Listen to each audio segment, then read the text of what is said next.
ತೀವ್ರ ಆರ್ಥಿಕ ಬಿಕ್ಕಟ್ಟು ಹಾಗೂ ಹಸಿವಿನ ಬೇಗೆಯನ್ನು ತಾಳಲಾರದೆ ಒಂದೇ ಕುಟುಂಬದ 4 ಹತ್ತಿರದ ಹೋಟೆಲ್ನಲ್ಲಿ ಕೊನೆಯ ಬಾರಿಗೆ ಊಟ ಸವಿದು ಪಿರಾವೋಂ ಸೇತುವೆಯಿಂದ ಮೂವಾಟ್ಟುಪುಳ ನದಿಗೆ ಹಾರಿ ಸಾಮೂಹಿಕ ಆತ್ಮಹತ್ಯೆ ಮಾಡಿಕೊಂಡಿರುವ ಅತ್ಯಂತ ಹೃದಯವಿದ್ರಾವಕ ಘಟನೆ ಕೇರಳದಲ್ಲಿ ಬೆಳಕಿಗೆ ಬಂದಿದೆ.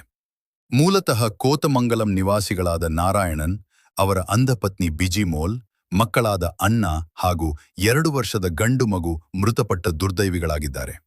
ಭಾನುವಾರ ಬೆಳಗ್ಗೆ ನಾಪತ್ತೆಯಾಗಿದ್ದ ಕೊನೆಯ ಮಗು ಅಣ್ಣಾಳ ಶವ ಪತ್ತೆಯಾಗುವುದರೊಂದಿಗೆ ಇಡೀ ಕುಟುಂಬದ ದುರಂತ ಅಂತ್ಯ ಅಧಿಕೃತಗೊಂಡಿದೆ. ಮೃತ ನಾರಾಯಣನ್ ಕೂಲಿ ಕಾರ್ಮಿಕನಾಗಿದ್ದು, ಪತ್ನಿ ಬಿಜಿಮೋಲ್ ದೃಷ್ಟಿಹೀನರಾಗಿದ್ದರು.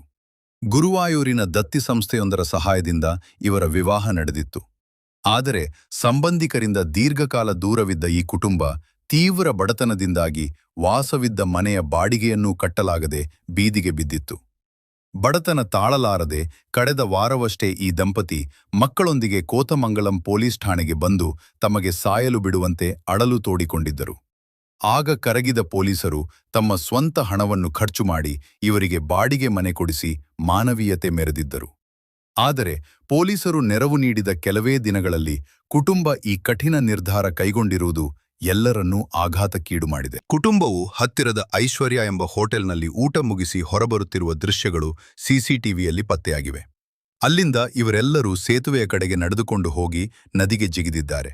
ಶುಕ್ರವಾರವೇ 2 ವರ್ಷದ ಮಗುವಿನ ಶವ ತೇಲುತ್ತಿರುವುದನ್ನು ಸ್ಥಳೀಯ ಮೀನುಗಾರರೊಬ್ಬರು ಗಮನಿಸಿದಾಗ ದುರಂತ ಜಗತ್ತಿಗೆ ಗೊತ್ತಾಗಿದೆ. ತದನಂತರ ಬಿಜಿಮೋಲ್, ನಾರಾಯಣನ್ ಹಾಗೂ ಭಾನುವಾರ ಮುಂಜಾನೆ ಅಬಕಾರಿ ಕಡವು ಪ್ರದೇಶದಲ್ಲಿ ಅಗ್ನಿಶಾಮಕ ಸಿಬ್ಬಂದಿ ಕಾರ್ಯಾಚರಣೆ ನಡೆಸಿ 6 ವರ್ಷದ ಅಣ್ಣಾಳ ಶವವನ್ನು ಹೊರತೆಗೆದಿದ್ದಾರೆ.